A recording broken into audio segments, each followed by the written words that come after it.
Welcome back sa ating panibagong video, and today, meron tayong song request from Aaron Barrera at ang kanyang request ay Ligaya by Eraserheads, yung easy version lang daw.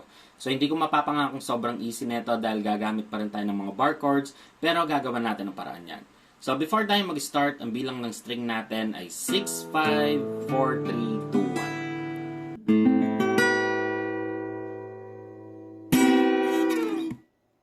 So, umpisa na natin sa ating intro. Meron lang tayong dalawang super easy chords para dyan at yan ay A. So, yung A natin, ito ay sa 4th string, 3rd string to, and 2nd string naman to. At ang last chords natin ay D. So, sa D natin, ito ay sa 3rd string, 2nd string to, and 1st string naman to. So, itong dalawang chords na to, uulitin natin ng dalawang beses. At yung strumming pattern natin dito, pwede na natin gamitin to para sa buong kanta. Okay? So, yung strumming pattern natin ay down, down, up, up, down, down, tapos mabilis na down, up. Tapos, uulitin natin to ng dalawang beses kada chords, and then, pupunta na siya ng verse. So, wag na natin patagalin pa, practice na natin yung intro ng sabay-sabay. 1, 2, 3, go!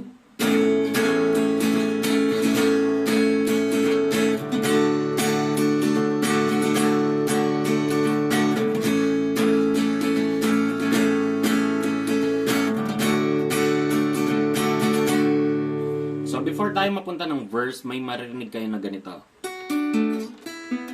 Okay? So, yung ginagawa natin dito ay D, tapos E. Okay? And then, yung strumming pattern or yung picking pattern natin na ginagawa ay 1, 2, 3. Tapos, same din dito sa ating E. 1, 2, 3. Tapos, verse na siya. So, dito naman sa ating verse, yung mga chords natin dito, yung dalawang una, kagaya lang niya yung intro. A at D ng dalawang beses. Tapos, after ng dalawang beses na yon, B minor na tayo. So, yung B minor natin, dito tayo sa 2nd fret. So, 1, 2. Tapos, yung hintuturo natin dito sa 5th string hanggang 1st string. Ito naman ay sa 4th string, 3rd string to, and 2nd string to. Ngayon, kung nahihirapan kayo dito sa B minor na bar chords, pwede nyong ilipat itong hintuturo nyo dito sa ating 2nd string and 1st string. Okay? Tapos, next chords naman natin ay E. So, yung E natin, ito ay sa 5th string, 4th string to, and 3rd string naman to. Next chords natin, C sharp minor. So, yung C sharp minor, yung position ng daliri nyo, kagayang-kagaya netong B minor natin, ililipat nyo lang dito sa 4th fret. So, 1, 2, 3, 4, and then same yung ating chords. Okay? Tapos, kung nahirapan pa rin kayo dyan, pwede nyo gawin yung same na B minor natin. Lipat nyo lang dito. And then, ang next chords naman natin ay F sharp minor. So, yung F sharp minor natin, dito tayo sa 2nd fret. So, 1, 2. Tapos, yung hintuturo nyo dito sa 6th string hanggang 1st string. Ito naman ay sa 5th string and 4th string naman to.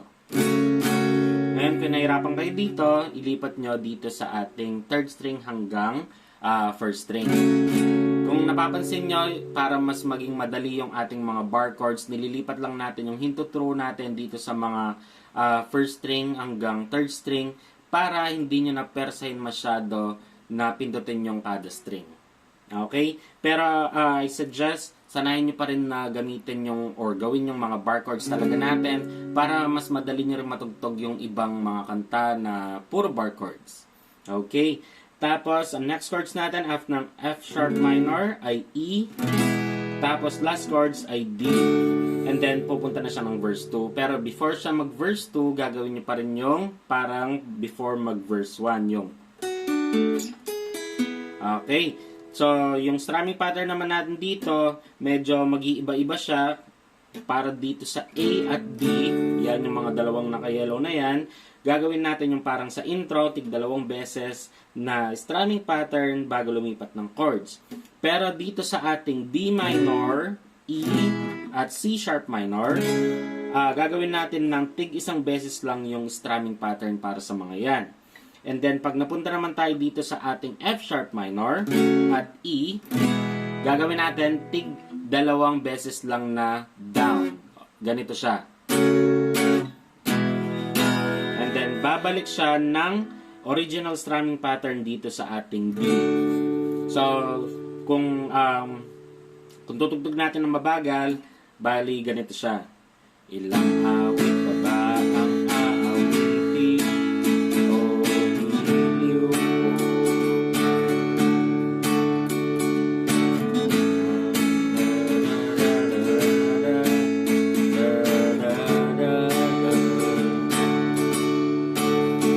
Tatlong oras na akong nagpapagod sa'yo. Hindi mo man lang papansin ang bago.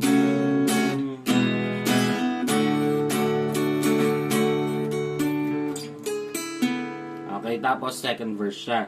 And then after nung second verse natin, o nga pala, itong mga second verse natin, kagaya na lang yung mga chords natin para sa verse 1. And then, pupunta na siya ng ating pre-chorus. So, sa pre-chorus natin, 2 easy chords lang at yung strumming pattern, sobrang dali lang din. So, ganito siya. Dalihin mo lang ako, aking simple, walang humpay na ligaya. Tapos, chorus na siya. So, yung ginawa lang natin doon, isang bagsak para sa D, at isang bagsak para sa F sharp minor. Okay. Tapos, dito na tayo sa ating chorus. So, sa chorus natin, yung mga chords natin dito ay C. So, yung C natin, ito ay sa 5th string, 4th string to, and 2nd string to. Then, next chords natin ay F. So, yung F natin, hindi na natin gagawin yung ganito. Yung easy version na lang niya. Parang silang yan na bababa nyo lang itong dalawang daliri. So, ito ay sa 4th string, 3rd string to, and 2nd string naman to. And then, next chords naman natin dito, nga pala, gagawin natin itong dalawang chords na to, yung C at F, ng 3 beses. And after netong 3 beses na to, next chords natin ay E minor. So, yung E minor natin, guys, parang E, kanina tanggalin nyo lang itong hintuturo nyo, yan na yung E minor. Tapos, next chords natin ay F. And then, babalik ng E minor. Okay? Tapos, babalik ng F. Next chords natin ay D. Tapos, G sharp. So, yung G sharp natin, dito tayo sa 4th string. So, 4th fret. So, 1, 2, 3, 4. Itong hintuturo nyo dito sa 6th string hanggang 1st string. Ito naman ay sa 5th string, 4th string to, and 3rd string naman to. Okay? Tapos, ang next chords natin ay G. So, sa G natin, pwede nyo gawin yung madaling G na ganito. Yan ay sa 6th string, 5th string to, tapos 2nd string to, and 1st string naman to. Or, kung gusto nyo ng mas madali, para iusog nyo na lang to, dito nyo na lang gawin. Okay? Parang G sharp lang yan, tapos lipat nyo lang dito. Yan na yung G. And then, after neto, pupunta na siya ng ating interlude. Pero before yung interlude natin, meron tayong 3 chords. Okay, yan ay C, tapos D, and then E. Okay?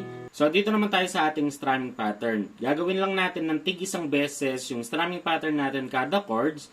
Pero pag napunta na kayo dito sa pangalawang F, okay, yan yung naka-yellow na yan.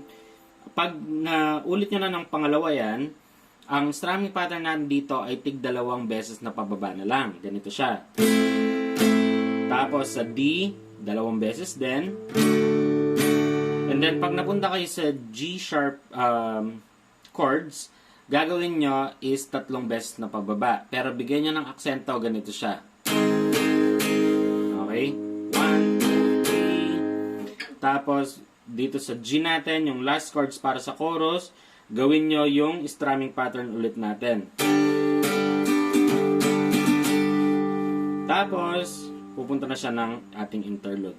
Okay? So, para mas mag-gets natin na mabilis, practicein natin ng sabay-sabay itong ating chorus. 1, 2, ligaya, asang ibig ka, sa tanghali, sa gabi at umaga, huwag ka sanang magtanong at magduda, dahil ang puso ko lang pangamba, at tayo'y mabubuhay ng maibig at puso.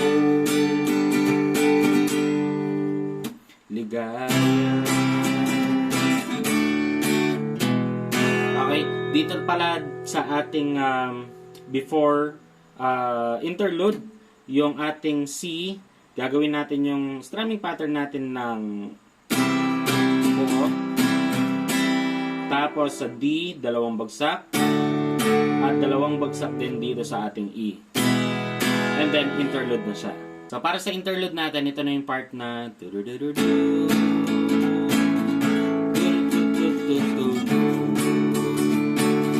yung mga chords natin dito, gagamitin lang natin yung chords ng ating verse. Tapos, makukumpleto niya na yung ating interlude. And after ng interlude, pupunta yan ng verse 3. Tapos, hanggang matapos na yan, pre-chorus and then chorus. Yung huling chorus natin, gagawin natin ng mga 4 na beses. Tapos na yung kanta. So, di ba, kung alam mo na yung mga chords na to at umabot ka sa part ng video ito, congratulations, natapos mo yung kanta. At kung gusto mo yung mga ganitong kadadaling guitar tutorial, mag-subscribe ka na at i-hit mo na yung notification bell para lagi kang updated sa ating mga bagong videos. At hanggang dito na lang tong video ito. Maraming salamat sa panonood at muli ako si Max from Guitar Tips and peace out.